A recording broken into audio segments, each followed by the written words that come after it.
November the 8th, Election Day. A lot of big things going on today. Election Day today. You've got the Powerball winners out in California. Chris is in California, and he's telling me he didn't even buy a ticket, and I'm thinking he's the winner, and he's just not going to let anybody know yet. He's going to fully retire. We're going to say, where'd Chris go? That's funny. Yeah, no, I didn't buy a ticket. I don't buy tickets because I know that I'm never going to win. Yeah, it's fun. It's fun to mess with them sometimes. We bought, just for the fun of it, we were coming back from Florida. We bought one in each state coming back, and it was getting real close to $1 billion. By the time we got back, it might have been over a touch. And so yeah, that was kind of fun having. In fact, they're all sitting right here. I haven't even done anything with them yet. Keep them for a scrapbook. Yeah, there you go. Scrapbook them. And then your kids will say, what are these? Not your kids, your grandkids. They'll be like, what are these, Grandpa? And you'll say, well, those are lottery tickets that I bought because I thought I was going to win $1 billion. And like, so what'd you win? Yeah. And you're like, I didn't win anything. So they said, you just gave away money for nothing? It's called gambling. It'll be a life lesson for them. Gambling is bad. It is bad. It's very bad. I stay the heck away from gambling. It's a little fun, but it's bad. I don't understand where the fun is. Is the fun knowing that you're going to lose your money and then you give the money away and then, woo, that was a good time? Yeah, woo, that's it. Okay. It's all about the dream. It's all about the dream of winning the big money. You know, I think that's what a lot of people are doing in the crypto markets when they buy those, I don't even know what to call them. They're coins that have no limit. They can be mined and mined and mined. They're worth less than a penny. It's some type of weird fraction of a penny. And they have no hope of ever gaining momentum. And there's hundreds of these coins out there, this crypto that people are throwing their money into. It's never going to go anywhere, but they hope one day that it will. And if it does, they'll become millionaires. Yeah. I always wondered, did you watch the Big Bang Theory episode when it was on? Did you watch Big Bang Theory? I watched all of them. Okay, cool. So the one episode where they realize that they have Bitcoin and they have to go, the whole episode's about piecing it down to find the I don't remember what they had. They had it saved on something. They had it on a wallet. And I think the wallet resided on one of their older laptops, and they had to find the laptop. Okay. It was a considerable amount of money. I think what happened was they were mining Bitcoin with their computers, and they had mined, I don't know, maybe 10 or 20 coins. And this is back when the price was right around $5,000 for each Bitcoin. So they were looking at a nice chunk of money. Yeah. Yeah. And then the whole confusion over it was where did the computer go? And then they thought they had it on a thumb drive, I think. And they traded it off or bought or sold the thumb drive for something or lost it. One of the other things. But yeah, that was a fun episode. I'm trying to hook up while we're chatting here real quick and wait and see if anybody joins us. I'm trying to see if my YouTube channel is going to play nice, because since I switched back to using my original YouTube channel, I should be able to put lives in there. But I don't know if it'll go for tonight's or not, because I'm trying to do it right now while we're live. It may not want to take it tonight. So. Whoops. Did I click out? Am I still there? No, you're still there. Okay. Okay, well, I'll just have to leave it for now. I've been on the run all day today. This morning was doing all my around town running, stopped by Goodwill, grabbed a couple of goodies there. No big deal. Since we're talking about sourcing, we can chat about that. And then got back, and I've started my I don't know what you want to call it. I'm moving my office upstairs in our house. For anybody that doesn't know me, a two-story old farmhouse. And I'm going to move my office upstairs so that I'm right next to my inventory room to try to streamline the business side of things a little bit better, give me more room to not have to be. Right now I'm using like 3 rooms to do everything. I've got an inventory room, I got my office, and I've got a part of our dining room to take my pictures in. And that gets, piled high on the table with stuff to do that. And it's just not a good streamlined system at all. So we had talked about bringing our bedroom down to this room and moving both of our offices upstairs. And she's decided that no, she's okay with that. I'll move mine upstairs. That's one less room we have to move and get all that taken care of. So at least I'll have my stuff all together, and we can get crazy from there. So yeah, on top of making runs to town, runs to take care of, I'm moving stuff out of what I'm doing is I'm moving stuff out of our storage room to my mother's storage shed as much as possible so that I can use the storage room as my inventory room. So that's where the big move of everything is. And then getting all this stuff around me upstairs and set up a working office up there for everything that we do. That's the plan. That's plan A. We'll go from there. The internet's back on. I was without internet for a couple of days and messed up because my printers were on our Wi-Fi system. I couldn't print anything. The internet came on sporadically yesterday, just long enough for me to get labels printed for the weekend orders that went out. That was kind of crazy. And yeah. Got home this afternoon from the running and found that my internet is on. But Chris and I, before we went live, we are live, right? Yes. Before we went live, my sound bar is all out of whack. So I'm listening to him on my phone, and y'all are seeing me and hearing me on the screen here. So I'm only seeing me on the screen. I need to. You've got on my phone. You've got 2 of us. Oh. Underneath your video feed, there are these little boxes. Make sure you have the box with the 2 boxes side by side. Yeah, I don't see that.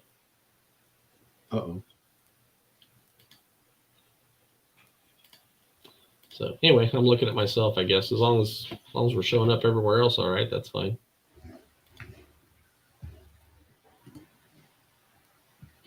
Go over to the group and see what that looks like. Mm-hmm.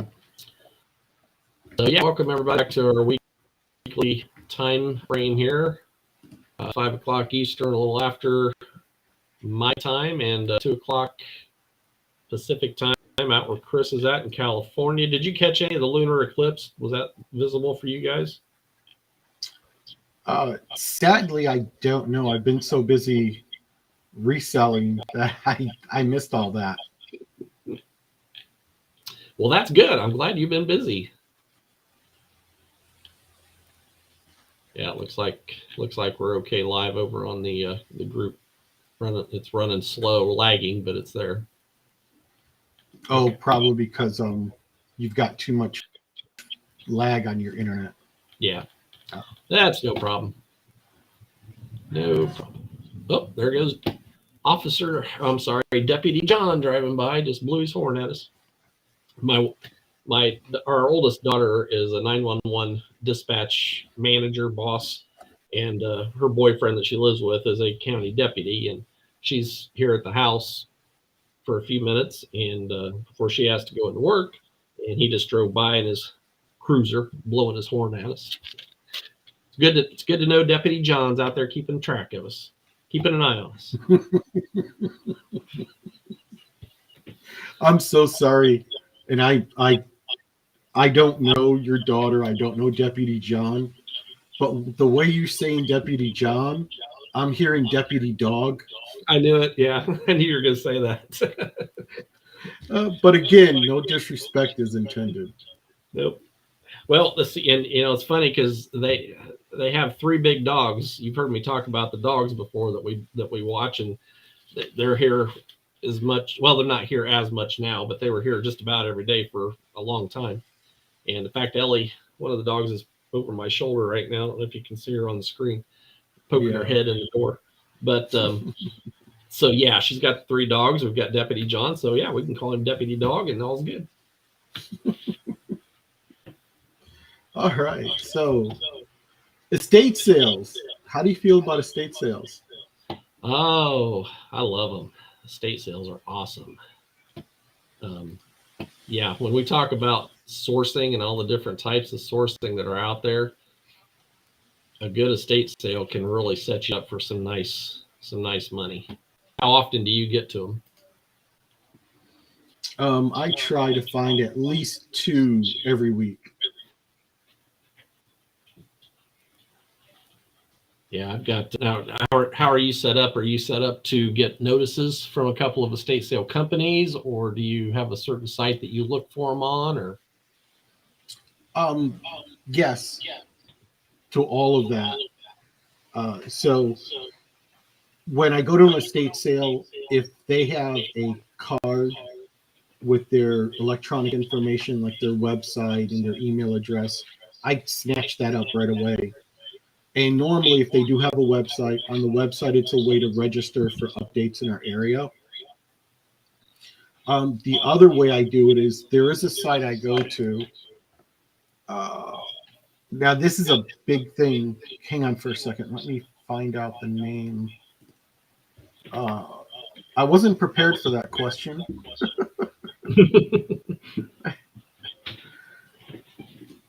Snuck one in on you.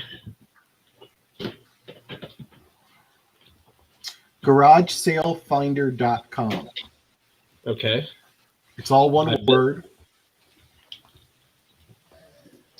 I'm familiar it's all with one. Sorry, man. I don't mean to keep talking over you. No, you're fine. Go ahead. I'm just being chatty tonight. Go right ahead. I was just going to say, it'll tell you not only about the garage sales in your area, but also the estate sales in your area as well. And then I keep my eye on Facebook. There's community groups on Facebook. There's both estate sale groups, yard sale groups. They're usually sectioned off by neighborhoods. And those are really a great source of information. Awesome. Sorry, I'm looking at my screen and I'm like, I've still got a join screen going on here. Mm-hmm. There I am. Now I'm back up with my screen showing both those, plus what we have going on, what I have going on the phone. Okay. Sorry, another little techie glitches as we go again. I mean, this time period, this time frame works for me, but unfortunately, these last couple of weeks that we've tried to do our stuff, I'm coming in at the last minute and not prepared live. I think you find yourself in those situations occasionally, but it should be, once I get this extra moving of rooms around, then things will be back to normal. So we'll be good. So yeah, estate sales, awesome. Garage Sale Finder. I have not used Garage Sale Finder for estate sales. I've got an app on my phone for it. A lot of people in my area do not use Garage Sale Finder. They just, I mean, Indianapolis will. You'll find several down there. But even the bigger towns like Lafayette, where Purdue University's at, Kokomo, Indiana's 30, 40 minutes down the road from us. It's a bigger town. I go to GarageSaleFinder.com and I'm lucky if I find one or two of people that have posted on that. It's just not, I don't think it's been promoted or advertised around our area enough for people to know that they need to do that when they're going to have a garage sale.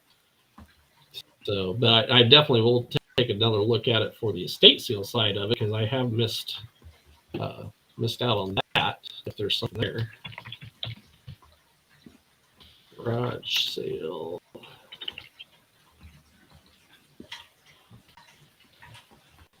I myself for estate sales. It's kind of the same thing. Go to an estate sale. It looks like it's being ran pretty well. Things are happening, and hard and sign up to all of their notifications. I've got 3, I think, that I follow, and the one that I'm going to talk a little bit. We're going to look at some pictures and talk out a little more in depth here in a few minutes. That one, I haven't had one of hers for a while, because she generally operates up north, further north of us, and but every once in a while she gets in our area, and it looks like the month she's going to be in our area, so that's cool. So on garage sale, see if I can share screen. See if I can mess that up too. Anything else messed up? Share screen. Where you at? It's should be towards the. There you go. Okay, so yeah, pulling up garagesalefinder.com. Is that showing up on screen? Yep, there it is. Yep. I'm not echoing or anything. Having my phone going. Am I? No, I don't think so. The audio was muted anyway, so we're good. Okay. So here's Garage Sale Finder that I'm looking at, and I'm going to put my zip code in.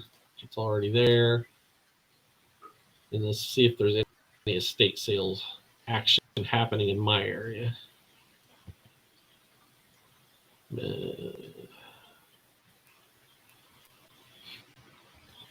a moving sale over in Kokomo this weekend. Could be good. But as you can see on the screen, get off there, Under Armour. 1, so far this week. This whole great big area that I'm looking at on the map. We'll zoom out a little bit. So that's how often, it's early in the week, and we're kind of out of garage sale season here where I'm at. But if there was going to be anything else added in there, estate sales or whatever, I'm not seeing it.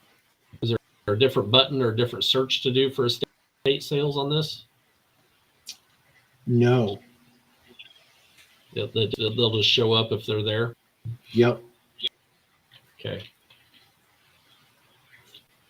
So yeah, that's not getting used very much, because I know the other company that I like to follow, they have stuff every week. I don't see them on here very often either, and they're a big estate sale company.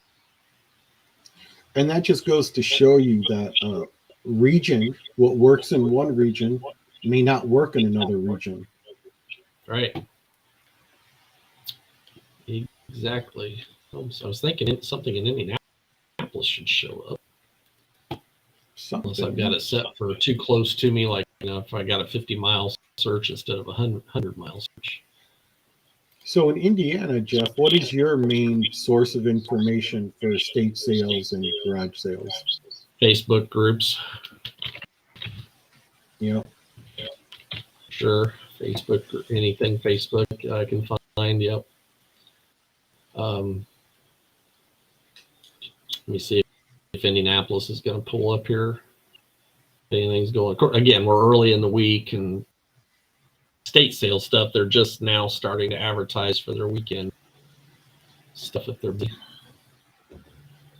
So yeah, so we're in Indianapolis. We've got a few more things going on. Actually, some garage sales that they're going to have. But Indianapolis is an hour drive for me, and to cover that much territory that's showing up on the map right there for garage sales would not be worth my time to do that. Anything up in this area, Carmelsville, Fishers, if there was an estate sale in that area, I would plan to go to that, because that's the higher end money area for Indianapolis up in there. So yeah, that's what I'm dealing with garage sale finders. Definitely something I used to looked at, and depending on where you're at, your region you're in, it can be very worthwhile.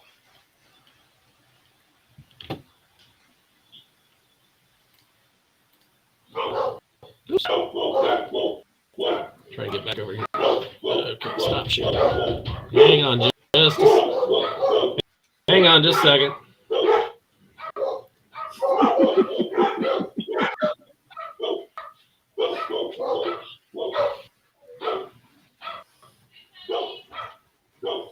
Mom.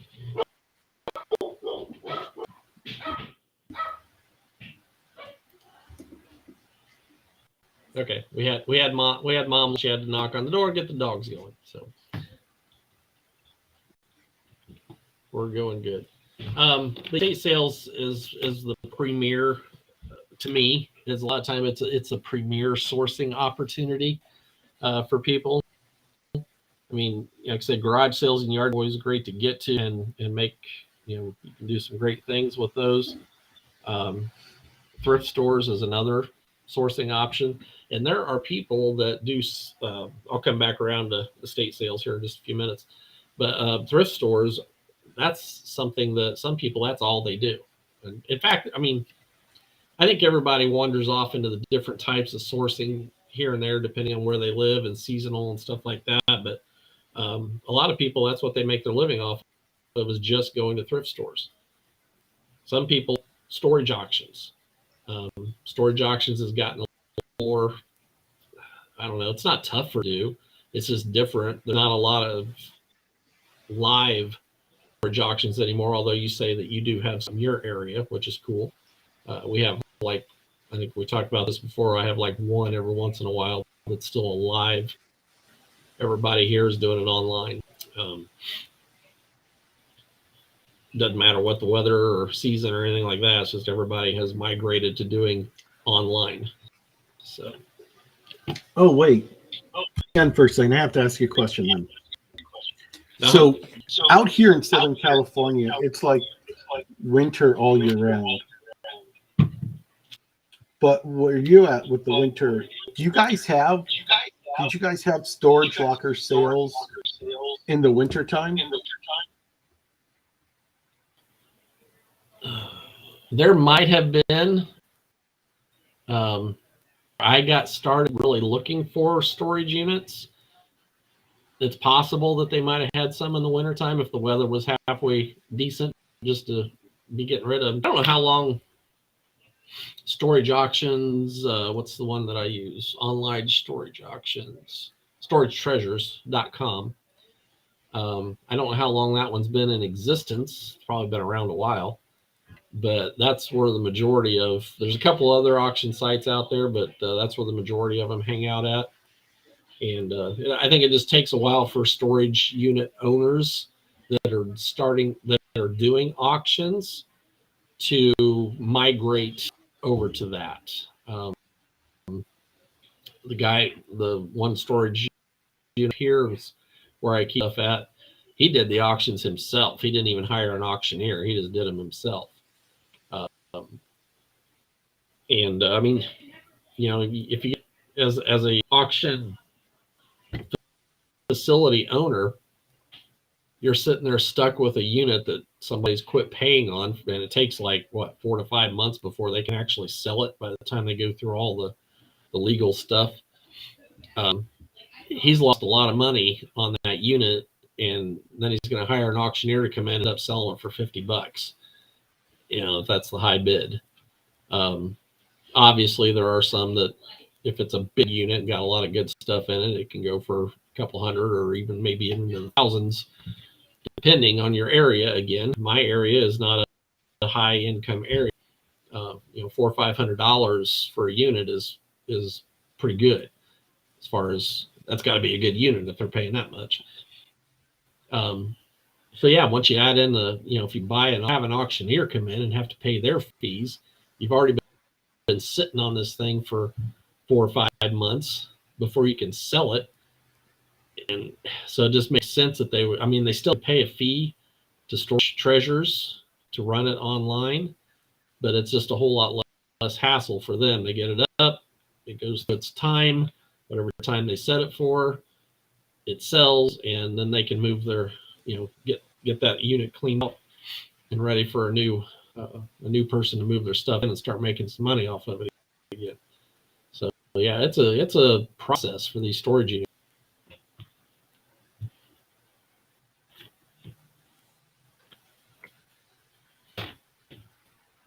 Am I lagging? No, not at all. Oh, okay. It's a little blurry to me tonight. I got a lot of tabs open to here too, so it's probably helping any. Close some stuff down. Oh, there's the other restream. Okay.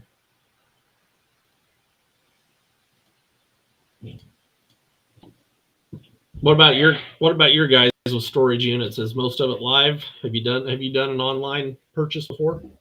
No, I've never done an online purchase. All of mine have been live. And how'd you do with them? Pretty good. Pretty good. In fact, quite a few of them had some surprises in there that I wasn't even expecting. Yeah. I find a lot of toys at the bottoms of boxes that have never been opened. Like collectibles, like the Matchbox cars, Hot Wheel cars, action figures, stuff like that. Yeah. What's the? That's the fun of doing. We talked about we were talking about gambling earlier in the lottery. Storage units are a little bit of a gamble. I mean, you don't know. You can only bid or figure out what you think you can do with what you can see. Our worst storage unit that I've dealt with was one I talked to my partner. We were buying stuff together for a while. Into one because I wanted the roll top desk that was in it. I thought that I could get that sold for what we were going to pay for the unit, and the unit was full. Well, I didn't realize how big a unit that was. It was huge. It was packed full. It was a house that had been repossessed, and the repossessed company had thrown everything into this unit and then just left it. And it was terrible. It was a 2-hour drive to get it. It took us 2 trips to get it all because we just didn't realize how much stuff was in it. And that was our worst case storage unit. That was a gamble that did not pay off. So, storage units, if you're out there sourcing for them and from them, there is a little bit of a learning curve. And sounds like Deputy John's over your way now.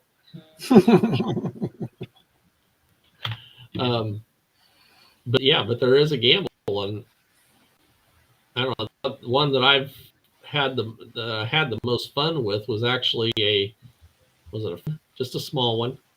It was nothing but there were some tubs, and there was a lot of plastic bags. So it was, you knew you were going to get clothing, just didn't know what you were going to get. And I'm still selling for that little unit. That's from 2 years ago.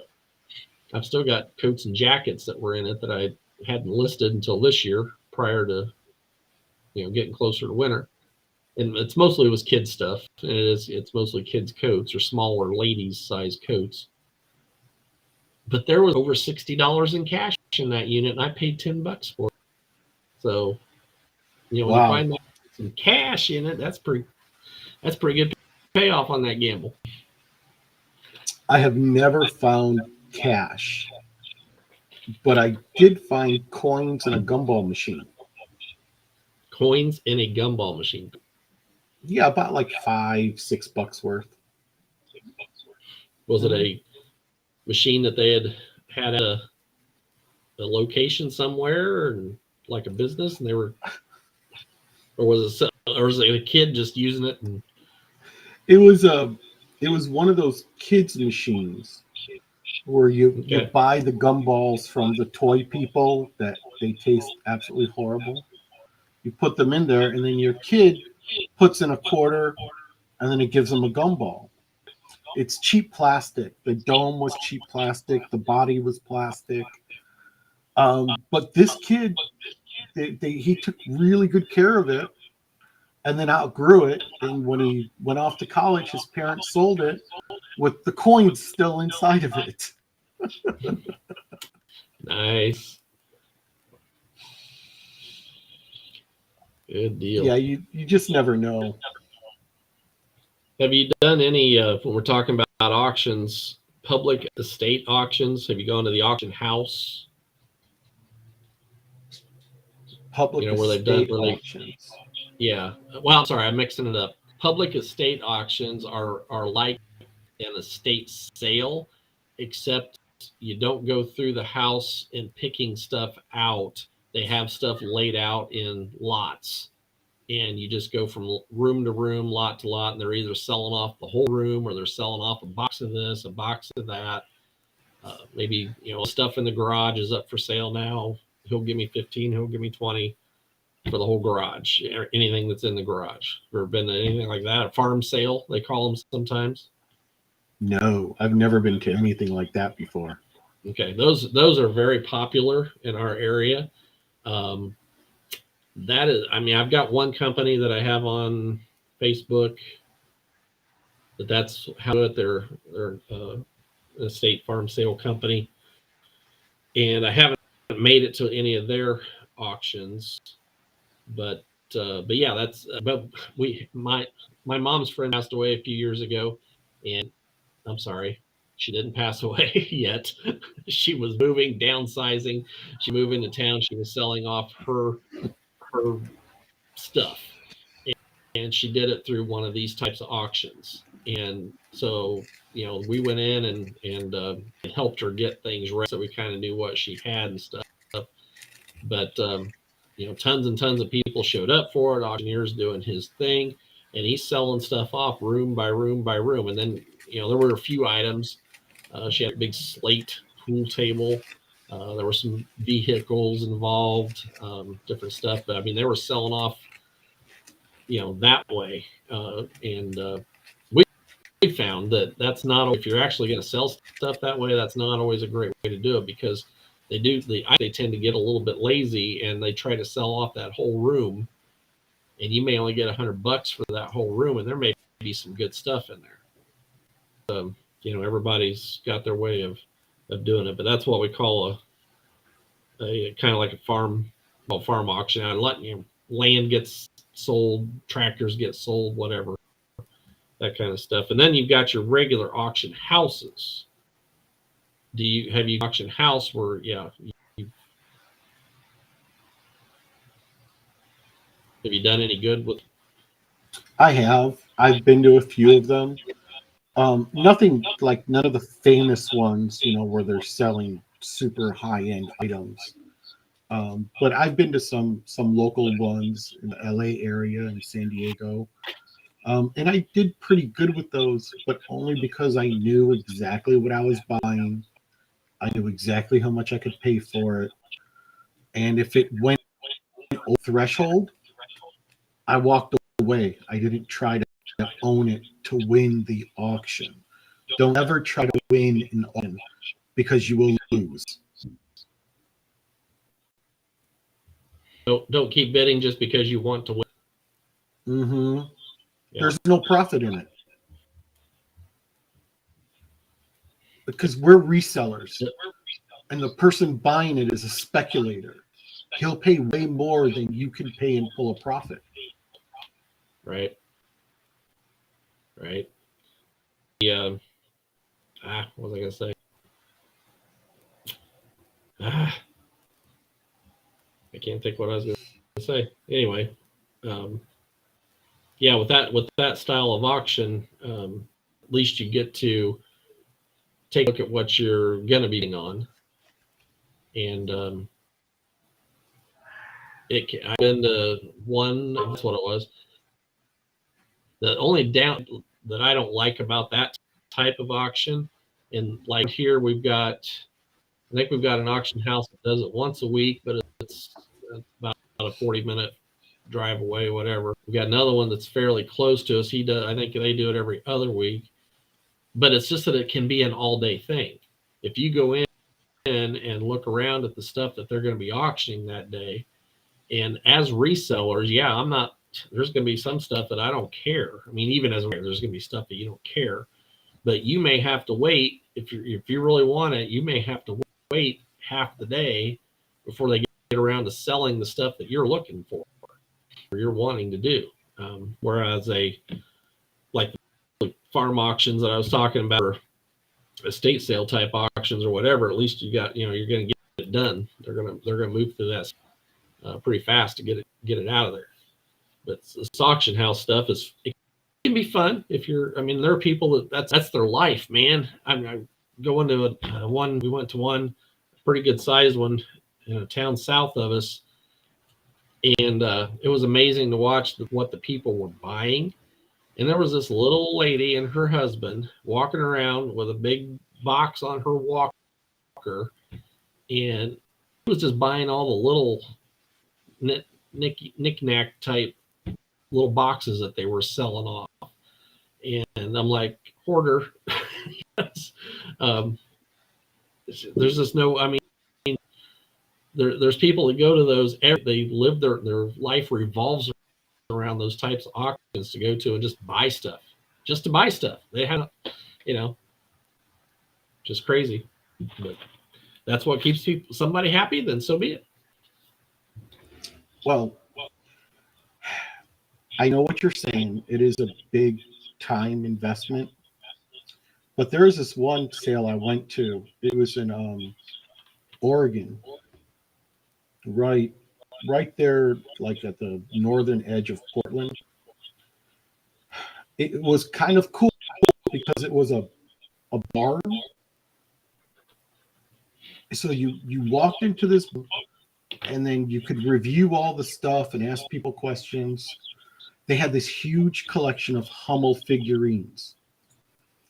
And while I was there, I noticed a lot of other people interested in those Hummel figurines. So I pull out my business cards and I start talking to them. And I give them my business cards. These types of all-day sourcing events are just an excellent place to network. And it's great because you network with these people and it turns out they're experts. They know more about Hummel figurines than I could ever learn. It's just incredible. Like you said, these people live for this type of stuff and they're not flipping it. They're not selling it. They just love it. You get talking to them and you give them your card. When they want to sell something, they think of you. When there's an event happening, they let you know. I mean, they're a great source, the perfect source, better than anything online, better than anything you will ever pay money for. I promise you that. So network. If you're in an all-day event, network. Good info there, for sure. Well, the word network got bad connotations with Amway. Because Amway came along and said, we're network marketing over here. But they packaged it kind of culty, cultish. They had those weird meetings and the soaps and the food and the. Anyway, it got, some of the people were aggressive. It got a really bad name. So whenever you say the word network, people think Amway. And the two are unrelated. Yeah. Mm-hmm. Yeah, totally true. Well, I mean, networking also, when we talk about reselling as a business, that's part of our skill set, is to learn how to network. And I'm not great at it. I'll admit it. Sometimes I forget to take business cards with me, or I run out to reprint them, or I have gotten better. When we were down in Florida, I was working a little bit with those shops that we stopped at down there, and I do have one lady here in town that, she calls me up whenever she's got golf equipment and stuff coming in for sale. So yeah, absolutely. If we give you today, no other tips on sourcing, that right there is probably your number one tip and secret, if you will, for resellers. Mm-hmm. Make not just those sourcing connections. It's not just good for sourcing, it's also good for selling too. Sure. Yeah.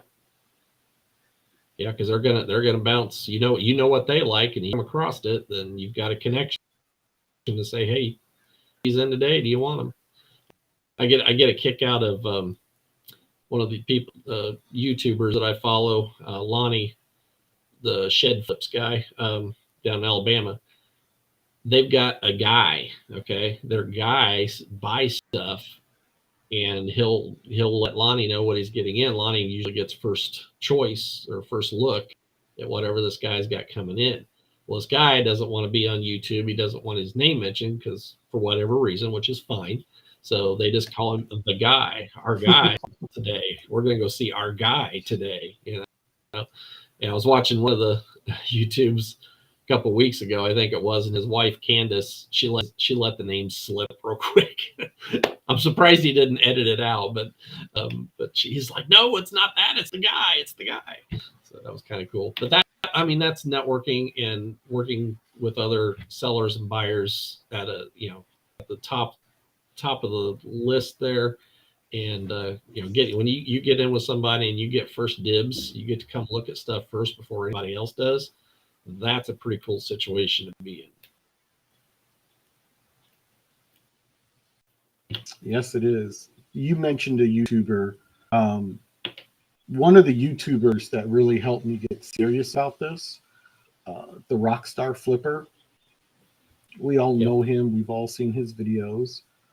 I didn't realize how aggressive you could be with reselling. And in fact, the more aggressive you are with it, the more money you're going to make. This man is so aggressive. He'll run into a thrift store like a whirlwind, him and his little minions, pulling everything off the shelves, dumping them into carts, and rushing up into the cashier and then trying to work a deal with them. We've got hundreds of items here. I'll give you $500 for the whole thing, and this poor cashier, who knows whether or not she's or he is set up for this. He's the one who taught me that you have to network. He said he would come out of stores and people would stop him before he got to his car wanting to buy the stuff he had in his cart. So, and he's so aggressive about getting his name out there. I figured wherever I'm at, there's always someone to talk to and there's always someone to give a card to. And you'd be surprised. I have people contacting me all the time. Hey, you got any Golden Age comic books? Hey, did you get any Matchbox cars from the 80s? Hey, did you say you were the guy for Transformers? To be very honest, I've been having a hard time keeping things in stock. Awesome. Mm-hmm. Awesome. You've mentioned Matchbox cars a couple of times, and I'm sitting here thinking, man, I've got a briefcase, not a briefcase, but a backpack or suitcase that came out of a storage unit. One of the last storage units I bought this year, full of Hot Wheel cars. I really need to go through those and see what's in there. And you really need to research them and know what they are. Don't think those are the $1.50 specials from Walmart. Exactly. Yeah, the stuff from like the 70s and the 80s is worth so much money, especially if it's still in the package. Holy crap. Yeah, I don't think I got anything still in the package, but it's all loose. But yeah, definitely stuff. You know what? I don't know. I think sometimes I get hung up on, man, that's a lot of stuff to look at. And when you're dealing with smalls, but when those smalls are $5, $10, $15 a piece, then it's worth the time to put into them for sure. Well, not to mention, I have a lot of stupid kids meal toys. And you're not going to sell there are some, but the majority of them, you will not sell a single toy for $10. It's not going to happen. But you can still bundle 3 or 4 of them together so that you can make enough money to sell them, put a little bit in your pocket, pay for the shipping, and move on to something bigger and better. So always try to keep that in mind, because you've got loose cars to sell, and you're probably going to want to bundle them. Yeah, that's what I figured. The bundles would be the way to go with that kind of stuff. I found some of my old stuff that I was cleaning out the room that we talked about at the beginning of the show tonight. I've got some stuff up there that I know it's at least 80s, if not 70s, a lot of it. Wow. I'll have to Are you take a look kidding? at that too. Huh?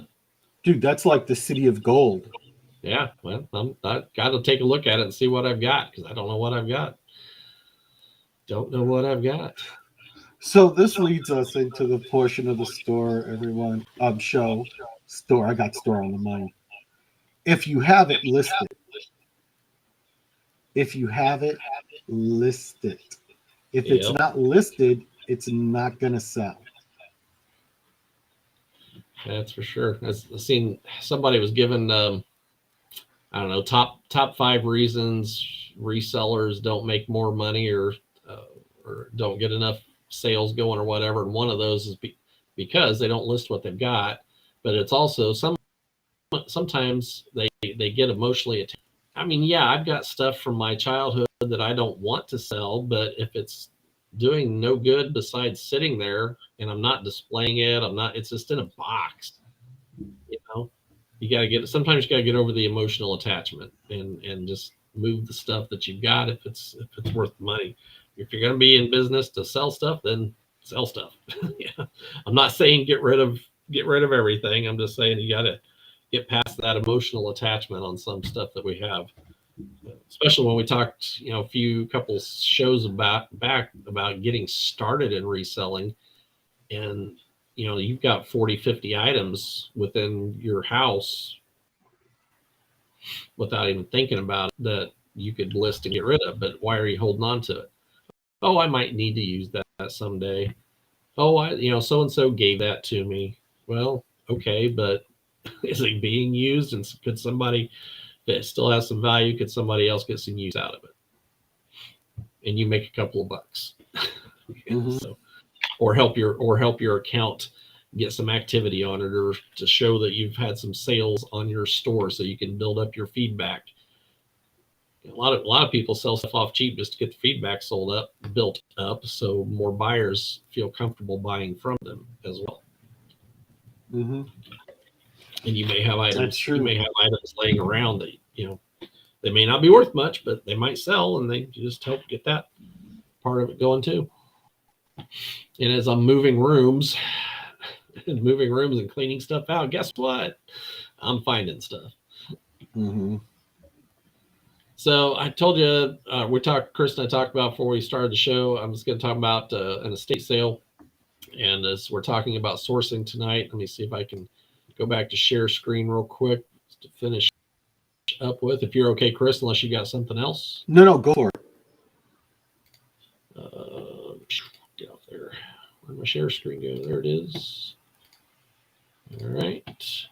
All right. So we were talking about Chris uses GarageSaleFinders.com. This is one that I use, estatesales.net. And as you can see here, can you see? Am I sharing? Yes. Okay. So as you can see here, huge estate sale. This is Melody's wholesale estate sales. And this is the one that they're from more northern Indiana, up around the Fort Wayne area. So they do a lot of stuff in lower Michigan, northern Indiana. This one, however, is coming to Peru, Indiana, which is 20 minutes down the road from me. So that's cool. It's going to be the weekend, Thanksgiving weekend, November 25th, 26th. Who knows? I'm not sure at this point whether there's going to be schedule conflicts for family stuff, but if we can get to it, we will. And I just love I love catching these online because you can pre-qualify the estate sale as to whether or not you want to go to it, because normally have all these pictures of everything that they're going to be selling. So you can kind of get an idea, is this the kind of estate sale that you want to go to? I for sure want to go to this one. They've got a lot of vintage stuff. Going to be some antique stuff. Going to be a lot of furniture stuff. But one of the things that I'm hoping to do in the future is to open up a booth in a consignment or antique store. And this is the kind of stuff that I'm looking to find at estate sales, is to put into that booth, let alone trying to sell it online. So this one, I'm liking it. What do you think so far, Chris? Any comments to that? It's too good to be true. cut glass. Did you see the depression glass? Yeah, where'd that go? That's towards the there top. it is. Yeah, right there. Yeah, I'm going to show you all of that here. It's there right it is. down here somewhere. There it is. Depression glass. Bunch of it. Glass. Now that's not the same as the uranium stuff, is it? It was all from that particular time period. That the red lava glass. You're just going to have to go and look at it to find out. I can't remember how you turn off the light and it glows and hit it with a purple, it'll glow if it's had the uranium glass in it or something like that. Yeah, I personally have never had it. Okay, it's good stuff if you can find it. It sells pretty fast. Oh yeah, I mean, like I said, I've never found it. The only stuff I found is the red, the red Avon glass that they use the volcanic rock to create. That's the stuff I find most of around here. Okay, well, again, different regions, different stuff for sure. These Apollo glasses, they're not a big seller. I had 4. This person has a pretty darn good collection of them. It took a while to sell, but they did eventually sell. And I run across them in different antique stores and stuff every once in a while. So those are kind of cool. There's your Pyrex. I like. It looks like they have entire set. Yeah. Complete sets. That's beautiful. If you're into the bigger stuff, here's an old cast iron stove. This particular sale kind of caught my attention that it had a lot of furniture and stuff in it. And I scrolled down further and found all this. This is a Harley Davidson telephone. I want that. Harley Davidson stuff sells really well around here. Oh, that stuff sells really well everywhere. Yeah, it does. Although I'm hanging on to some T-shirts that haven't been getting any action. I got to look at those again. I thought they'd go really quick. So this is just anybody watching with us or watching this is recorded. We're just talking about pre-shopping an estate sale, and to do it online like I'm doing right now gives me a pretty good idea that we want to go to this one. Oh yeah, you do. This is just a vintage and antique piece. I noticed these earlier. Here's some comic books for you. Chris is a comic books guy. Yeah. They're more of the story type drama stuff, but there might be more. That's a pile, so there might be some other stuff in there too. Fishing lures, that's always a good one to look out for. You want the wooden fishing lures if you can find them. Older plastic ones are kind of okay, but older wood ones definitely. So yeah, that's just I don't have another page. That's the only page they've got going right now. The pictures, but yeah. So there you go. That's one way. Another way of sourcing is to get online and look up these companies. Like Chris said, when we go to these sales, get the business cards. Get on their email list. I'm on 2 or 3 different estate sales email lists. I've got one guy, he's supposed to be retired, but he keeps throwing a sale out there every once in a while. So always make sure to go see him. He always gives me a good deal.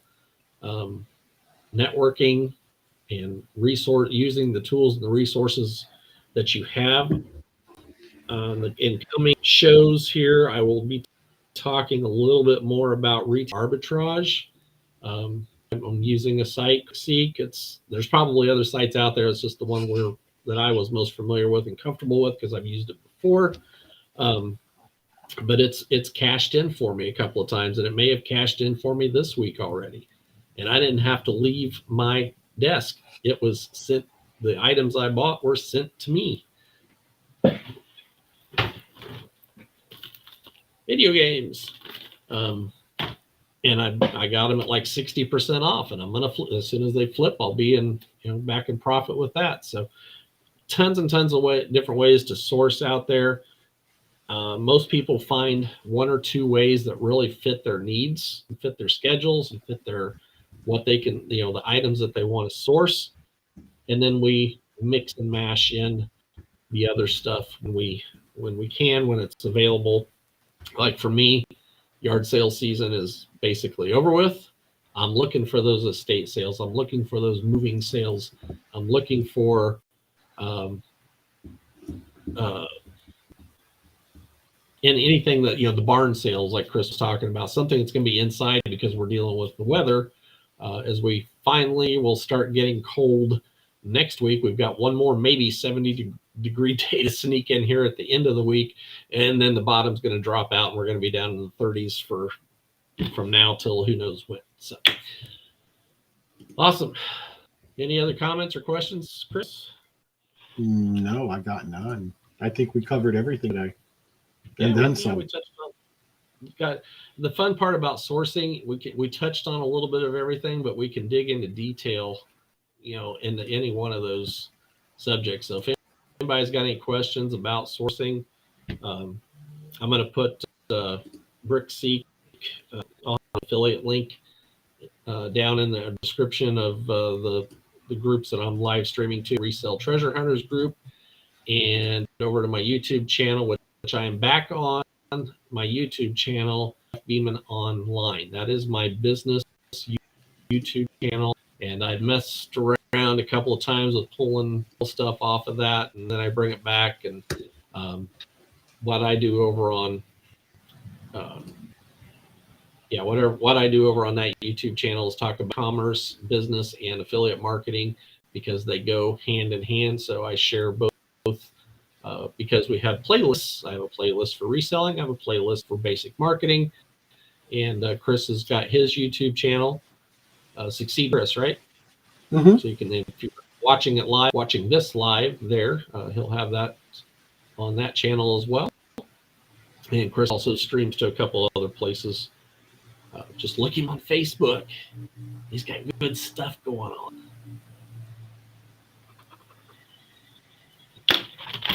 Cool. You ready to head out? Yep, I'm ready.